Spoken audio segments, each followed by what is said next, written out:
ನಮಸ್ಕಾರ ವೀಕ್ಷಕರೇ, ತಮ್ಮೆಲ್ಲರಿಗೂ ಓಂ ಶ್ರೀ ಸದ್ಗಮಯ ಯೂಟ್ಯೂಬ್ ಚಾನಲ್ಗೆ ಸ್ವಾಗತ ಸುಸ್ವಾಗತ. ಬಹಳ ದಿನಗಳ ನಂತರ ನನ್ನ ಈ ಯೂಟ್ಯೂಬ್ ಚಾನಲಿಂದ ಈ ವಿಡಿಯೋವನ್ನು ತಮ್ಮೆಲ್ಲರಿಗೂ ಸಾದರಪಡಿಸ್ತಾ ಇದ್ದೇನೆ. ಈ ವಿಡಿಯೋದಲ್ಲಿ ತಮಗೆ ತಿಳಿಸುವ ವಿಷಯವೇನೆಂದರೆ 2025 ಸೆಪ್ಟೆಂಬರ್ ತಿಂಗಳು 7ನೇ ತಾರೀಕು ಭಾನುವಾರದಂದು ಸಂಭವಿಸಲಿರುವ ಗ್ರಹಣದ ವಿಷಯವಾಗಿರುತ್ತದೆ ಅಂತ ತಿಳಿಸ್ತಾ ಈ ವಿಡಿಯೋವನ್ನು ಮುಂದುವರಿಸ್ತಾ ಇದ್ದೀನಿ. ಈ ಗ್ರಹಣದ ಅವಧಿಯಲ್ಲಿ ಸ್ಥಾಯಿಗೊಳ್ಳಲಿರುವ ಧನಿಷ್ಠ ಮತ್ತು ಪೂರ್ವಭಾದ್ರ ನಕ್ಷತ್ರಗಳಿಗೆ ಅನುಗುಣವಾಗಿ ಕುಂಭರಾಶಿಯಲ್ಲಿಯೇ 3 ತಿಂಗಳಿಂದ ಬೀಡುಬಿಟ್ಟ ರಾಹು ಗ್ರಹ ಗೋಚರ ಸ್ಥಿತಿಯಿಂದಾಗಿ ಈ ನಕ್ಷತ್ರದವರಿಗೆ ತೊಂದರೆಗಳು ಇದ್ದೇ ಇರುತ್ತದೆ. ಈ ನಕ್ಷತ್ರದವರಿಗೆ ಆಲ್ರೆಡಿ ಸಾಡೆ ಕಾಟದ ಪರದಾಟಗಳು ಇವೆ.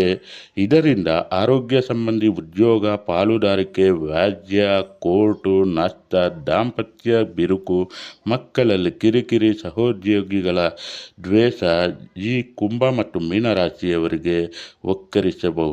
ಹಾಗೂ ಕಟಕ ಮತ್ತು ಸಿಂಹರಾಶಿಯವರೆಗೂ ಕೆಲವೊಂದು ಮುಖಭಂಗಗಳಾಗಬಹುದು ಅಂತ ತಿಳಿಸ್ತಾ, ಈ ಗ್ರಹಣದ ವಿಕೋಪವು ತೊಂದರೆಗಳು ಆಲ್ರೆಡಿ ಆಸ್ಟ್ರೇಲಿಯಾ, ನ್ಯೂಜಿಲ್ಯಾಂಡ್ ದೇಶಗಳಿಗೆ ಆಗಿರುವಂತಹ ನಷ್ಟ, ಪ್ರಾಕೃತಿಕ ವಿಕೋಪಗಳು ತಮಗೆಲ್ಲರಿಗೂ ತಿಳಿದಿದೆ.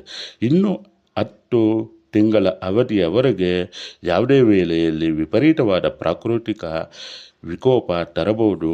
ಮತ್ತು 1 ವಾರದ ಅವಧಿಗೂ ಮುನ್ನವೇ ಅಫ್ಘಾನಿಸ್ತಾನ ದೇಶದ ಭೂಕಂಪದಿಂದ ತತ್ತರಿಸಿದೆ ಅಂತ ತಮ್ಮೆಲ್ಲರಿಗೂ ಈ ಗ್ರಹಣದ ತೊಂದರೆಗಳನ್ನು ತಿಳಿಸ್ತಾ ಇದ್ದೀನಿ.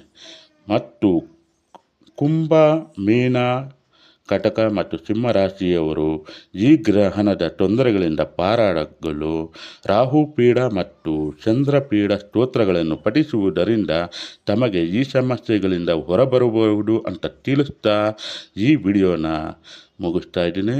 ಇಂತಹ ಮಾಹಿತಿಯುಳ್ಳ ವಿಡಿಯೋಗಳನ್ನು ತಾವೆಲ್ಲರೂ ನೋಡಲು ದಯವಿಟ್ಟು ಓಂ ಶ್ರೀ ಸದ್ಗಮಯ ಯೂಟ್ಯೂಬ್ ಚಾನಲ್ಗೆ ಸಬ್ಸ್ಕ್ರೈಬ್ ಮಾಡಿ ಅಂತ ಕೇಳಿಕೊಳ್ಳುತ್ತಾ, ತಮಗೆ ಯಾವುದೇ ತೊಂದರೆಗಳು ಇದ್ದರೂ ಈ ಕೆಳಕಂಡ ಮೊಬೈಲ್ ಸಂಖ್ಯೆಗೆ ತಾವು ಕರೆ ಮಾಡಿ ಅದಕ್ಕಾಗಿ ಪರಿಹಾರಗಳನ್ನು ತಿಳಿದುಕೊಳ್ಳಬಹುದು ಅಂತ ತಿಳಿಸ್ತಾ ಈ ವಿಡಿಯೋನ ಮುಗಿಸ್ತಾ ಇದ್ದೀನಿ. Thank you.